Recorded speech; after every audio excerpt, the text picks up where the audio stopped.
This is Eagle News. I'm Anna Kui. Fulfilling our nation's promise. This is the motto for one U.S. government agency responsible for the accounting of all missing American service members who served in previous wars to be returned home to their loved ones.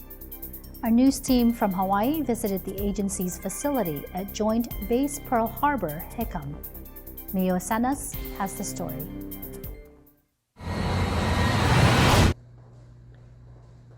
And I often get asked in my travels, why do we do this? And isn't it like opening old wounds? On the contrary, this is about bringing closure to the families of the missing. And that is a huge part of our culture. And we find that, I just presided over a funeral a few weeks ago, and we brought home a sailor from World War II, and he had a 96-year-old sister. And I cannot tell you how happy and how thankful she was to have this closure, finally knowing where her brother was and to have him interred back here in the United States.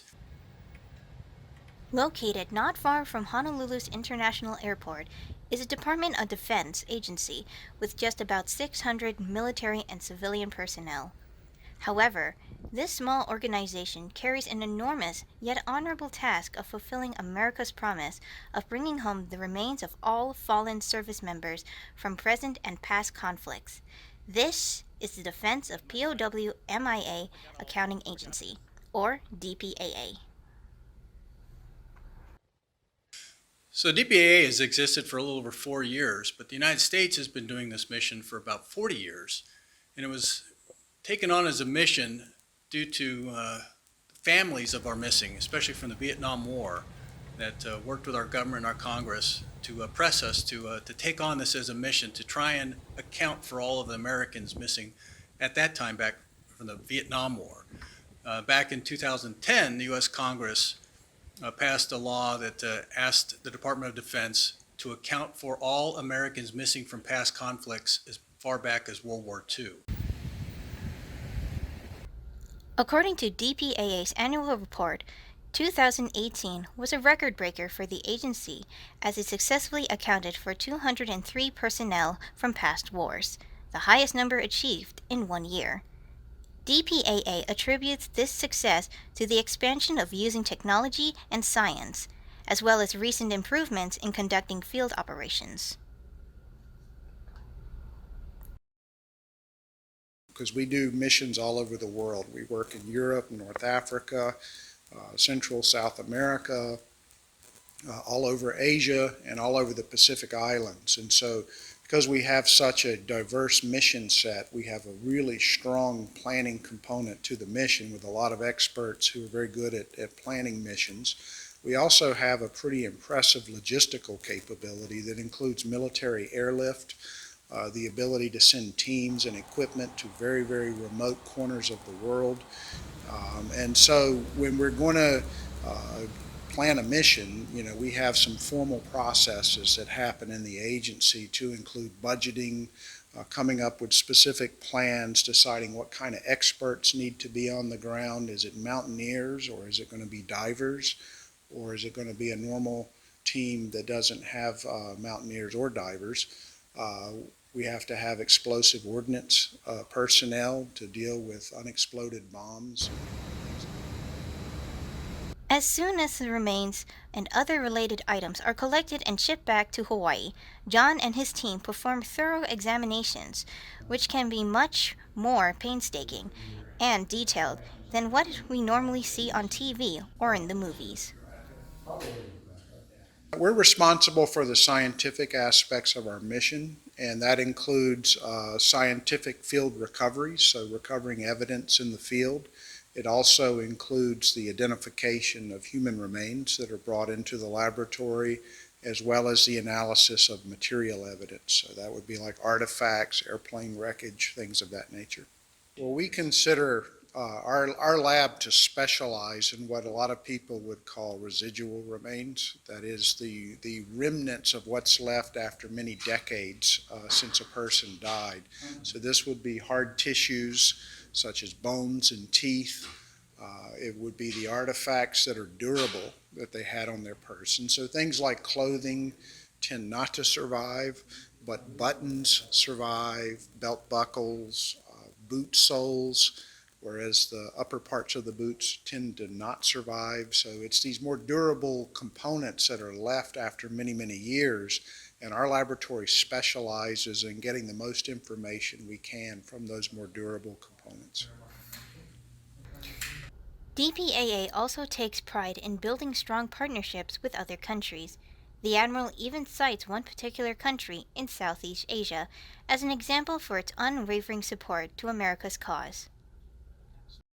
One of the countries that we do regular operations on is the Philippines. Matter of fact, there are over 8,600 Americans unaccounted for in the Philippines. Matter of fact, that's the most of any country in the world. We do field operations throughout the Philippines. 4 missions this year alone, either have already been done or are scheduled to be done. And so our relations with the Defense Ministry in the Philippines is very close and very supportive. That is a very important part of our work throughout the Indo-Pacific region especially. But great relationships and great support. We also not only work with the Philippine government, we also do work with the University of Manila, and partnering with a U.S. university and the University of Manila, doing work with us both throughout most of Luzon and other regions of the Philippines. So that's a very important part of our effort in this part of the world. In addition, DPAA acknowledges the importance of maintaining constant communications with loved ones who have to wait for months or even years on the whereabouts of their missing heroes.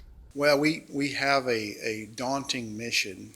There's a reason why all of these soldiers are still missing, is because they were difficult to locate or difficult to identify back at the end of the war. But we are putting the best science available against the problem.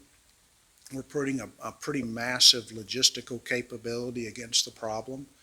We're getting into very remote regions, high up on mountaintops, on glaciers. We're going under the ocean, and we're doing underwater recoveries, and we're doing a lot to try to resolve as many of these cases as we can, and we do it with a strong sense of urgency. We know that for the families that are waiting, it can't possibly be fast enough, but we do have a strong sense of urgency in what we do. One of our core missions is to communicate with the families of the missing, veteran service organizations, family support organizations, other government entities. So we do put a lot of effort into providing regular family member updates, where we go visit different cities around the United States each year. And the services have casualty offices that assist us and are part of this effort, and they reach out to next of kin of missing in action in the area where we're going to go do briefings. And family members are able to come and get updates on their fallen and on our program overall. So we can provide them the latest and where we're at in terms of research, how we do scientific analysis. They can learn about their loved one's case itself specifically. So that is a big part of our outreach to families. We also have a very large web presence. Also, opportunities such as this to share our mission and our efforts with audiences is very important to us. We can never get enough information out to the family, so it is a very big part of our mission. Previous conflicts where these missing individuals served include World War II, Korean War, Vietnam War, Cold War, Operation Desert Storm, and Operation Iraqi Freedom. Additional information about the DPAA is available through the website www.dpaa.mil. At present, there are still tens of thousands still missing, and through this agency, the U.S. government will not stop until all the fallen heroes are found and returned home to their loved ones. Reporting from Joint Base Pearl Harbor, Hickam in Hawaii, I'm Mio Acenas, 1 with 25. Thanks, Mio. Meanwhile, for Kalayaan 2019, Filipinos celebrate the 121st anniversary of Philippine independence in Washington with friends, food, and a concert at the Kennedy Center in D.C. Formally addressing guests of the celebration, Philippine Ambassador to the U.S., Jose Manuel Romualdez, said in a speech, "An independent country must be self-reliant, able to use its own resources to provide the basic needs of its people and liberate them from the bondage of poverty." Guest of honor Undersecretary of State for Management Brian Bulatao said the U.S. and the Philippines share a long history and are connected by the bonds of friendship and democracy.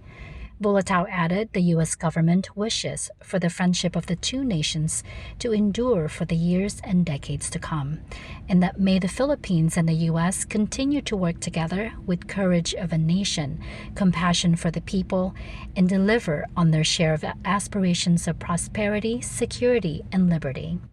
Miss Universe Catriona Gray joined Romualdez and Bulatao for the ceremonial cake cutting and posed for photographs with eager guests. A concert by Philippine treasure Cecile Licod, sponsored by the U.S.-Philippine Society, followed the reception. Licod awed guests with a powerful performance of pieces by Filipino composer Francisco Buencamino and Polish composer Frédéric Chopin.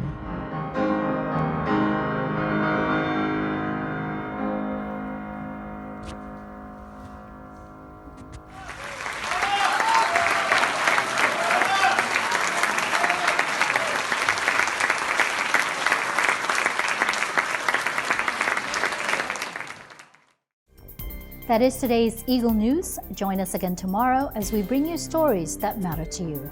Visit our website at eaglenews.ph. Like us on Facebook. Follow us on Twitter at twitter.com/eaglenews. Thank you for watching. I'm Anna Kui, and I am 1 with 25.